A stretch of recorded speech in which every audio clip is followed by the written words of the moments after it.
Allí donde Dios y la nada coinciden. Una misticología por Nikolaos Chalabasis Acosta. Estigma 2. Gozo de lo real. Éxtasis del otro con mayúscula a través del semblante o de lo otro con mayúscula sin semblante. No existe propiamente una mística, sino místicos. Repito, no existe propiamente una mística, sino místicos. Ello es, sujetos y modos idiosincrásicos de gozar. Con ello señalamos que, aunque lo constitutivo de lo humano, el hecho de la humanización, se revele como universal, el modo de localizarse y agarrarse a la existencia, en cambio, la ética erótica y poética resulta singular. Quiero repetir. Aunque lo constitutivo de lo humano, es decir, el hecho de la humanización, se revele como universal, el modo de localizarse y agarrarse a la existencia, en cambio, la ética, que es erótica y poética, resulta singular. El verdadero testimonio de cada facto místico, de cada turbación y goce, indícase alegorizado en las misticologías que cada místico hubiera alcanzado a componer. Aquestas, cuando declaran el facto, dan cuenta siempre del modo de gozar. Tentativamente, podríamos clasificar a los místicos conforme con cómo padecen y revelan su encuentro con lo otro con mayúscula. Es decir, según su páfisis, acción de estar padeciendo algo, pasión, ¿cierto? Páfisis es pasión entendida como estar padeciendo algo, como acto, o como ejecución, como momento. Entonces, podríamos clasificar a los místicos conforme con cómo padecen y revelan su encuentro con lo otro con mayúscula, según su páfisis. Si quien se topa con lo real siente a esotro con mayúscula cual algo grato y colmador, si es padecido como un excedente de sentido no semántico que permite una sensación de trascendencia, como algo que eleva, vincula, proyecta y alegra, y por ello dota de sentido y propulsa a la vida, lo denominaremos místico pío, eufpathis o excelso. Si, por el contrario, la experiencia no sostiene ni apalanca, sino que es sentida, no necesariamente como un mal, mas sí como un colapso o un encuentro con el vacío, denominaremos al místico como místico impío, dispathis u oxiduo. Entenderemos al místico eufpathis como un pío, no porque profese necesariamente una creencia en una deidad específica, en unos preceptos o religión, sino por cuanto sentirá al facto místico como un buen padecimiento, eupathia en griego, por eso lo llamo eufpathis, eupatheia, ¿cierto? Como un buen padecimiento. Este término está en Platón, en el Fedro. Listo. Entenderemos al místico eufpathis como un pío no porque profese necesariamente una creencia en una deidad específica, en unos preceptos o religión, sino por cuanto sentirá al facto místico como un buen padecimiento. Padecerá a esotro con mayúscula como un bien, como una buena pasión, una eufpathia, y actuará luego conforme con lo que ella le prodigó. Entendemos a la piedad, pietas o impiedad, impietas, no en un sentido institucional o religioso, sino adjudicativo del valor de la vida, lo cual nos permitiría discernir a los místicos en pío o impío conforme con su pasión, tal o cual creerá o no en el valor intrínseco de la vida, en el cual dependerá, como se verá, del modo en que el gozoso se apalanque en el lugar del otro con mayúscula. Es decir, y para clarificarlo del todo, por si el párrafo no fue suficientemente claro, se llamará pío o impío, piadoso o descreído, no de una religión o de un dios particular a cualquier místico, porque podemos incluir a los místicos píos, pero ateos, tuvieron una buena pasión del lugar del otro, lo cual los apalanca en la vida. Es decir, de lo que van a creer o a descreer será del valor intrínseco de la vida, independientemente de la fe que profese o que no profese. El Evpathis será un pío de la dignidad de vivir. Tendrá fe en el valor de la vida, sea cual fuere, la actual o una póstuma y eternal. Con su experiencia habrá confirmado que venía bien nacido de eso otro con mayúscula, lo cual redundará en la sensación de firmeza vital. Así entendido, podremos toparnos con un místico al que apelemos pío y que no pertenezca a una religión, ni obedezca preceptos, ni laude particularmente a una deidad, y podremos denominarlo pío sin considerarlo un error. O también con otro que crea en alguna deidad, como fue el caso de San Juan de la Cruz, y denominarlo tal sin que tampoco aquí pensemos haber errado. Los budistas, algunos existencialistas, vitalistas, nihilistas positivos y muchos partícipes de las nuevas espiritualidades odiernas que ven a la vida como algo grato y bello en sí, sin esperar reencarnaciones, podrían ejemplar también casos de místicos píos o Evpathis. Castrillón describe esta posición como un hecho vivificante, vinculante con la vida, que desentraña la humanidad y supone una realidad intrínseca, un piso firme llamado calón, lo bello, lo pulcro. Lo vivificante y lo pulcro en sí será sentir que lo otro con mayúscula sostenga, o lo que equivale a decir que el sujeto corroboró que estaba bien asido allí.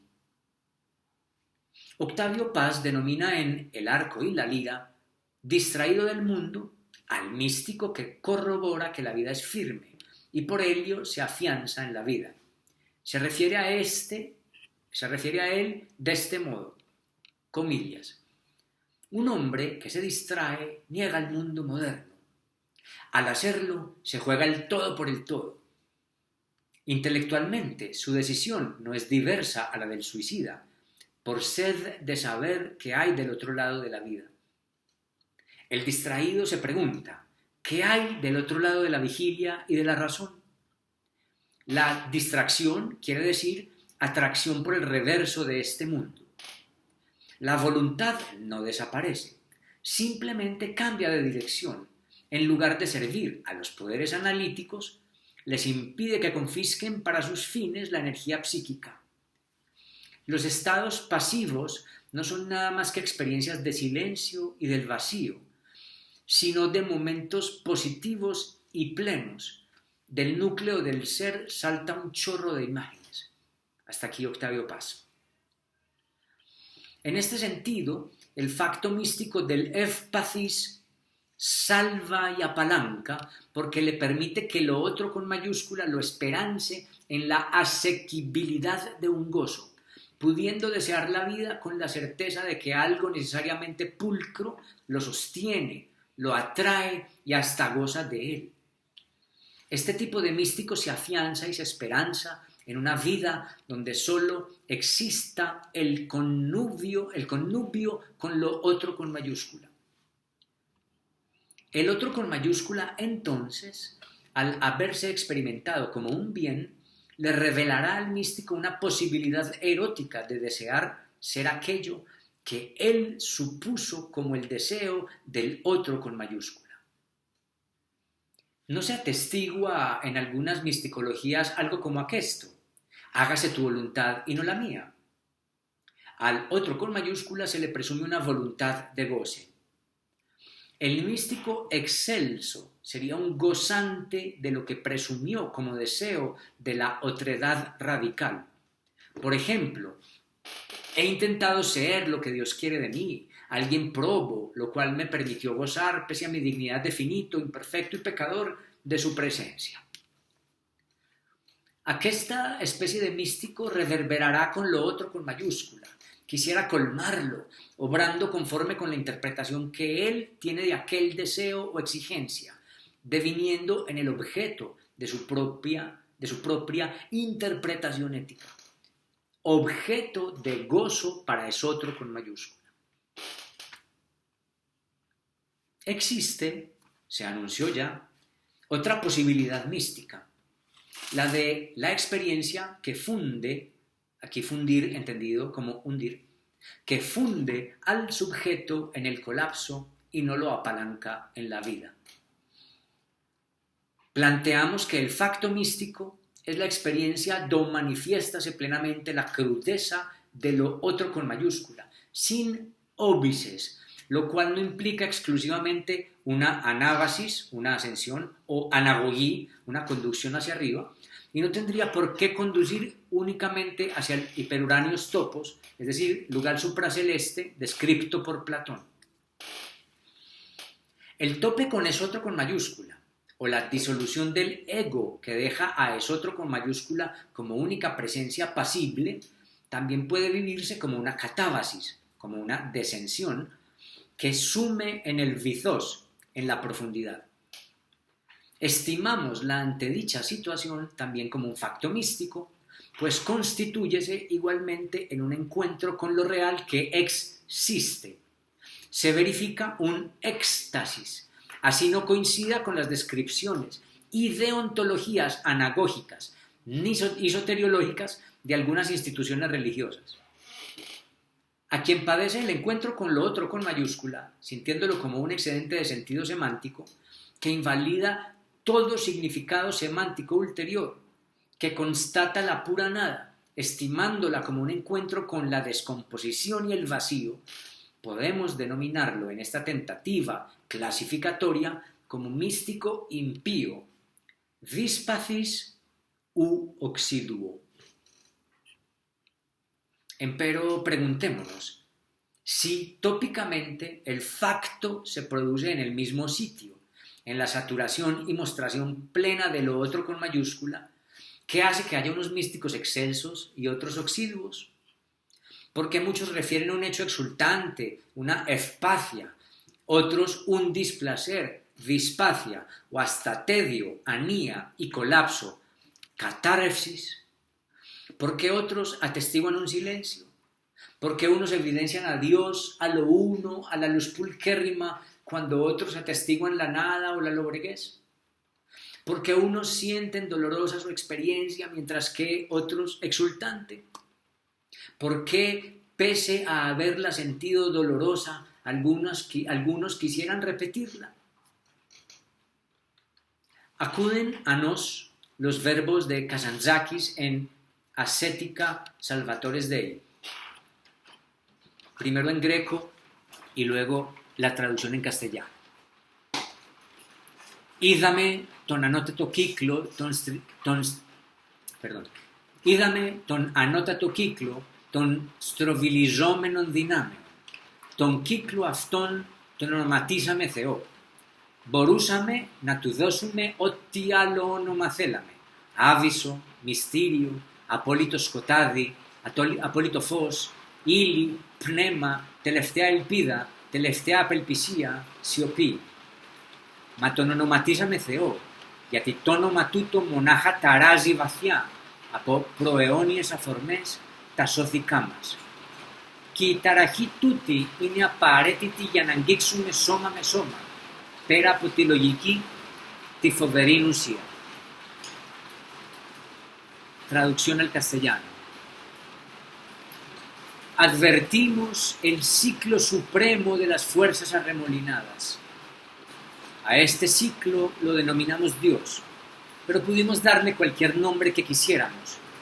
Aviso, misterio, obscuridad absoluta, luz absoluta, materia, espíritu. Última esperanza, última desesperación, silencio. Pero lo denominamos Dios porque solo aquel nombre turba profundamente, por motivos intemporales, nuestras entrañas. Y esta turbación es indispensable para que toquemos cuerpo a cuerpo, más allá de la lógica, a la tremenda substancia. Cierro comillas, Nikos Kazantzakis, Arte Ascética, Salvatores Dei. Las inquisiciones persisten y debemos aceptar que lo ignoramos casi todo, y que pocas herramientas tenemos para responderlas con argumentos cabales.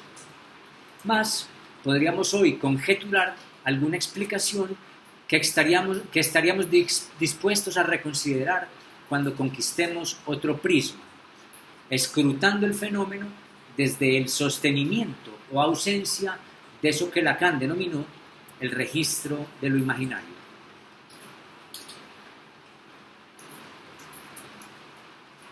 Lo imaginario es el velo que cubre la crudelitas, crudeza del agujero, el último recurso, unas astucia y defensa extremas para mantener al menos al fulgor. Aquello impone la cortina del semblante para encubrir lo que yace detrás y hacerlo soportable. El registro de lo imaginario conforma, brinda una sensación de consistencia, de esfericidad, de semblante, de cuerpo y de ser. La identidad y el ser pasan por lo imaginario, se constituyen como tal gracias a él. El ego, por ejemplo, se configura como una consistencia imaginaria. Se comprehende a sí mismo como un cuerpo sólido donde lo que se afirma es suficiente y vero. Se vive como goce de un semblante.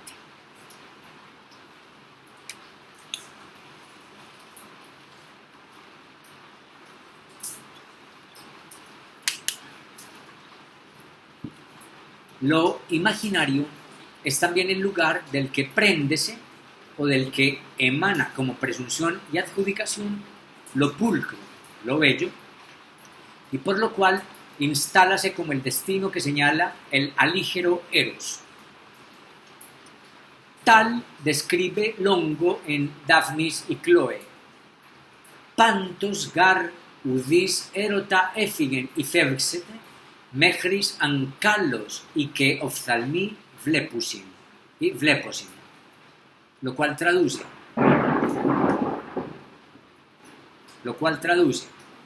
pero lo repito, pantos gar udis erota effigen y fevxete, mechris ancalos y que oftalmi vleposin, lo cual traduce, sin duda pues, nadie de Eros fugose ni fugarase mientras haya pulcritud o mientras los ojos vean. Aquello enfatizó Lacan en su clase 8 del 20 de marzo de 1973 de su seminario 20 a 1. Comillas. El amor mismo se dirige al semblante, cierro comillas. Sin embargo, tal como describió y entendió Freud en su Más allá del principio del placer, Eros movilízase por gracia de esa fantasía, señalando el límite con el dedo, tal como el siniestro fantasma de las navidades futuras indica la tumba, para solicitar, mudo, el atravesamiento del umbral. Lo pulcro entonces configúrase como consistencia imaginaria, como una imago, como velo que oculta algo detrás y como esplendor cegador. La pulcritud irradia al mundo, distrayendo la mirada, obligando a mirar lo que se declara, ocultando lo que hay tras la fuente cegadora. Cada místico opta a dónde fijar su mirada, ya al cosmos embellecido y a sus entes discriminados, ya a la oquedad obscura del proyector del que emana la luz.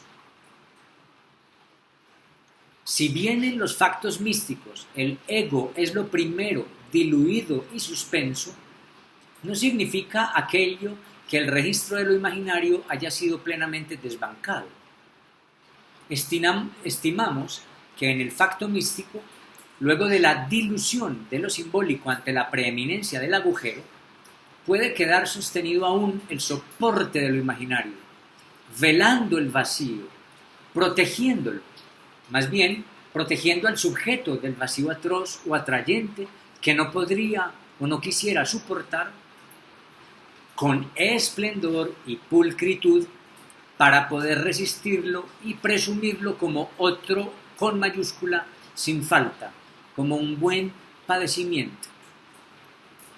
Aventuramos que si algo de lo imaginario sostiénese por azar o determinación, lo que de otro modo hubiera sido traumático, crudo o hasta mortalmente atrayente, puede sobrellevarse, asumirse o sentirse cual un paroxismo pulquérrimo. Solo si lo imaginario permanece erigido, si el telón permanece tenso, el goce y lo gozado pueden sentirse como placer tolerable. Solo si lo imaginario permanece erigido, si el telón permanece tenso, el goce y lo gozado pueden sentirse como placer tolerable y coligarse con la sensación de que yacen en ello una pulcritud, una verdad y un bien. Hay místicos que sustentan lo pulcro para resistir y sostenerse. Hay factos místicos que gozan de lo pulcro. Son los más conocidos. Vasconcelos cita a Díaz-Cayel para afirmar que lo pulcro, consecuencia de lo imaginario, sería, comillas, la antesala de lo divino, su imagen, cierro comillas. Lo pulcro fungiría como la última veladura, consistiendo en la antesala de la nada, en la iniciación de lo terrible que aún podemos admirar y soportar, como diría Rilke en Elegías del Duino. El ser de Dios, por ejemplo, se dispone ante los místicos píos con la vaporosidad y contundencia de lo imaginario. Empero, Dios en sí sería el modo de denominar lo absurdo, paraperan, más allá del logos humano, lo paralógono, o sea, lo toparálogo, lo que el logos humano no puede atrapar. Dios no sería un ente, sino un aviso como abismo, ¿cierto? Un aviso, recordaría Germán Vargas Guillén, señalando los límites de lo humano. Repito, el ser de Dios, por ejemplo, se dispone ante los místicos píos con la vaporosidad y contundencia de lo imaginario. Empero, Dios en sí sería el modo de denominar lo absurdo, paraperan, del logos humano, lo parálogon, lo que el logos humano no puede atrapar.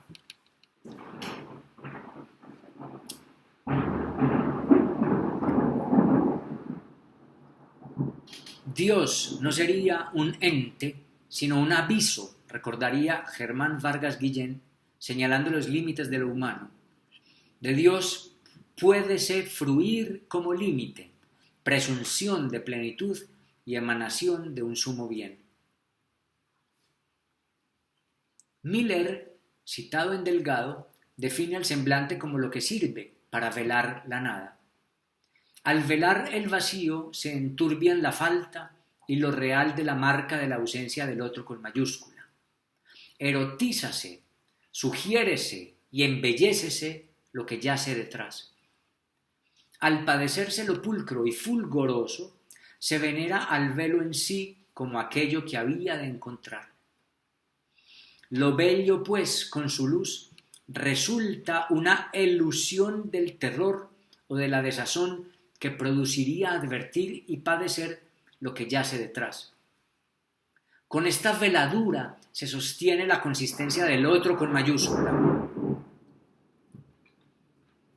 Con esta veladura se sostiene la consistencia del otro con mayúscula. Se oculta la fractura constitutiva y Eros se permite elevarse para indicar el finis terre, no como un terrible final, sino como un precioso confín. Para el místico excelso, la base de todo sería de por sí belia, así que podría amar al mundo y a algunos o a todos los seres con los que se encontrase. Caso de Francisco de Asís, quien trasladó el amor de Eros a una agapi, a un amor sin pretensiones posesivas ni aditivas. Aqueste tipo de místico tendrá un asidero para reconformarse, hablar y vincularse. Lo pulcro habría protegido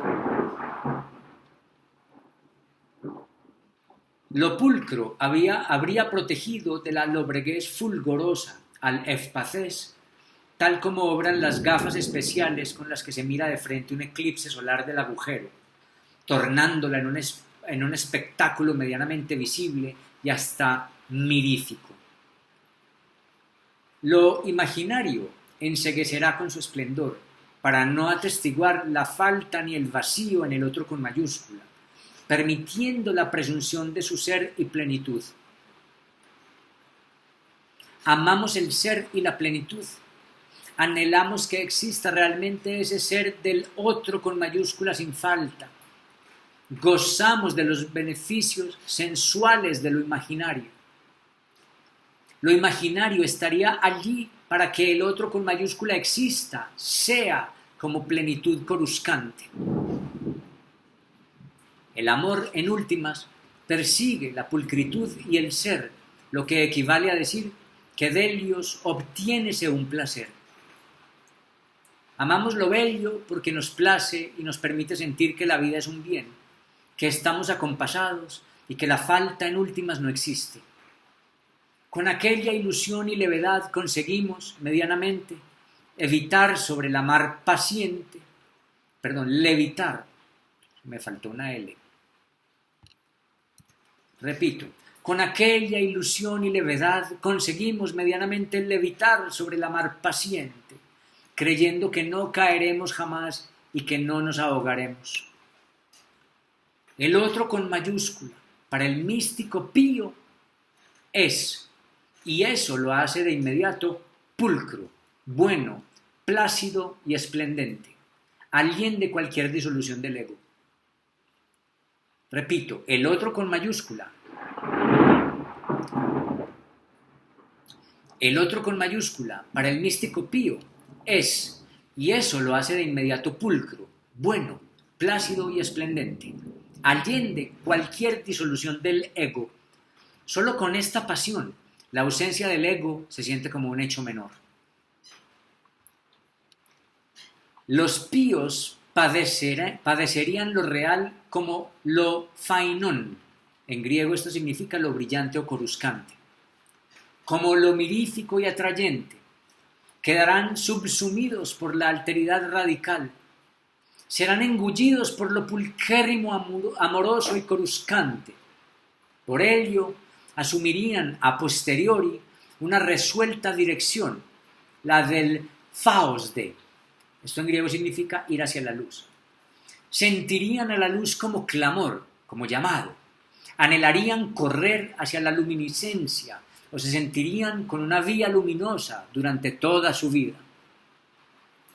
El tope con lo otro con mayúscula, aunque desacompasa y desarticula, permite que, aun sabiendo lo sabido, no todo se derrumbe y que lo restituido obtenga alguna levedad alacre.